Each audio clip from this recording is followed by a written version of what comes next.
నిజామాబాద్ జిల్లా ఎడపల్లి మండలంలోని జాన్కంపేట్ గ్రామంలో గల శ్రీ లక్ష్మీ నరసింహస్వామి బ్రహ్మోత్సవాలు ఘనంగా ముగిశాయి. ఆదివారం నిర్వహించిన కుస్తీ పోటీలు భక్తులను అలరించాయి.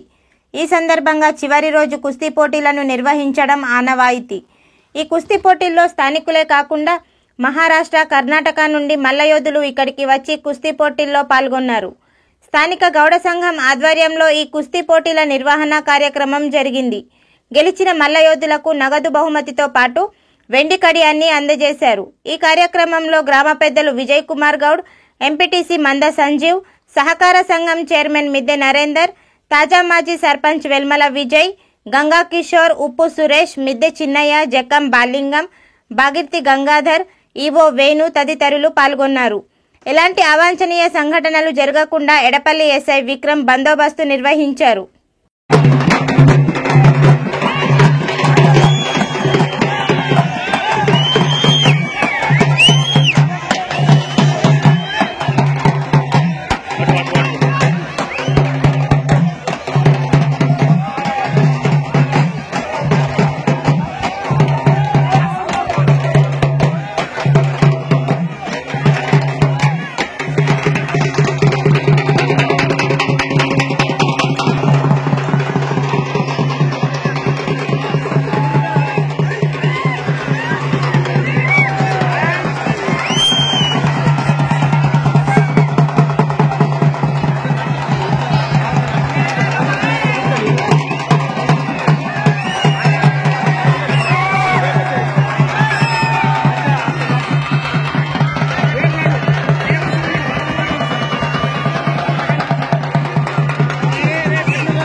నేడు శ్రీ లక్ష్మీనరసింహస్వామి బ్రహ్మోత్సవాల్లో కార్యక్రమంగా నిన్న ఘనంగా రథోత్సవము మరియు నేడు చక్కెర తీర్థంతో పాటు కుస్తీ పోటీలతో ఈ యొక్క బ్రహ్మోత్సవాలు విజయవంతంగా జరిగినాయని చెప్పి తెలియజేయటకు చాలా సంతోషిస్తూ గ్రామస్తులందరి సహకారంతో ఎంపీటీసీ గారు, విలేజ్ ప్రెసిడెంట్ గారు, సీనియర్ నాయకులు, కిషోర్ గౌడ్ గారు అందరూ కలిసి మరి ఇటు కార్యక్రమాన్ని విజయవంతం చేసినందుకు అందరికీ మరి మా హృదయపూర్వక ఆలయ కమిటీ మాజీ చైర్మన్ గారికి ధన్యవాదాలు తెలియజేస్తూ మరి ఇలాగే మున్ముందు కూడా మరి స్వామివారి యొక్క బ్రహ్మోత్సవాలను ఘనంగా జరుపుతూ స్వామివారి యొక్క కృపకు పాత్రలు కావాలని చెప్పి ఈ సందర్భంగా తెలియజేస్తూ శ్రీ లక్ష్మీనరసింహస్వామి గోవిందా. ఈరోజు మా జాంకంపేట గ్రామంలో గత వారం రోజుల నుంచి శ్రీ లక్ష్మీనరసింహస్వామి వార్షిక బ్రహ్మోత్సవాలు ఘనంగా నిర్వహించుకోవడం జరిగింది. ఏదైతే మా యొక్క నరసింహస్వామి వార్షిక బ్రహ్మోత్సవాల్లో భాగంగా మొన్న ముఖ్య కార్యక్రమం మొన్న శ్రీ లక్ష్మీనరసింహస్వామి కళ్యాణం, అదేవిధంగా రథోత్సవం, అదేవిధంగా నేడు చక్కెర తీర్థాన్ని నిర్వహించుకోవడం జరిగింది. అదేవిధంగా మా యొక్క లక్ష్మీనరసింహస్వామి దేవస్థానం గత ఎన్నో సంవత్సరాల నుంచి ఈ యొక్క చక్కెర తీర్థం నాడు చివరి రోజున కుస్తీ పోటీలు నిర్వహించడం జరుగుతుంది. అదేవిధంగా ఈ సంవత్సరం కూడా ఈ కుస్తీ పోటీలు నిర్వహించడం జరిగింది. ఈ కుస్తీ పోటీలకు రాష్ట్రం నలుగురు నుంచి కాకుండా వివిధ రాష్ట్రాల నుంచి కూడా మల్ల యోధులు పెద్ద ఎత్తున రావడం జరిగింది. వారు వచ్చిన వారందరికీ కూడా మా యొక్క గ్రామంలో కుస్తీ పోటీలు నిర్వహించి వారందరికీ బహుమతులు ఇవ్వడం జరిగింది. ఈసారి మా యొక్క గ్రామంలో అందరికీ ఎక్కువ మొత్తంలో 2000 కుస్తీని నిర్వహించడం జరిగింది. దాంతో పాటు మా యొక్క గ్రామంలో ఉప్పు సురేష్ గారు స్వచ్ఛందంగా వెండి కళాన్ని 3 తులాల వెండి కళాన్ని కూడా ప్రత్యేక బహుమతులు అందించడం జరిగింది. కాబట్టి ఇలాంటి మా యొక్క కుస్తీ పోటీలకు ఇచ్చిన అందరూ కూడా మరొక శుభాకాంక్షలు తెలియజేసుకుంటూ వాళ్ళు ప్రతి సంవత్సరం కూడా రావాల్సిందే కోరుతున్నాను. అదేవిధంగా ఈ యొక్క బ్రహ్మోత్సవాలను ఇంత విజయవంతంగా చేసినటువంటి మా యొక్క గ్రామస్తులందరికీ కూడా, అదేవిధంగా కమిటీ యొక్క సభ్యులందరికీ కూడా ప్రత్యేకంగా తెలియజేసుకుంటూ ఈ యొక్క బ్రహ్మోత్సవాలని ఈ విధంగా విజయవంతంగా చేసినటువంటి పోలీస్ సిబ్బంది వారికి, అదేవిధంగా వైద్య సిబ్బంది వారికి, అదేవిధంగా ఎలక్ట్రిక్ డిపార్ట్మెంట్ వారందరికీ కూడా మా గ్రామస్తులందరి నుంచి ప్రత్యేక కృతజ్ఞతలు తెలియజేసుకుంటూ, అదేవిధంగా ఈ యొక్క లక్ష్మీనరసింహస్వామి శుభాశిస్సులు మా గ్రామం అందరిపైన, అదేవిధంగా మండలం, మా జిల్లా, మా రాష్ట్రం అందరిపైన ఉండి అందరూ కూడా సుఖ సంతోషాలతో ఉండాలని కోరుకుంటూ ఈ యొక్క బ్రహ్మోత్సవం ముగింపు కార్యక్రమాన్ని ఎంతో అట్టహాసంగా నిర్వహించినందుకు మరొకసారి మా గ్రామ పెద్దలు అందరికీ కూడా కృతజ్ఞతలు తెలియజేసుకుంటున్నాను. లక్ష్మీనరసింహస్వామి గోవిందా.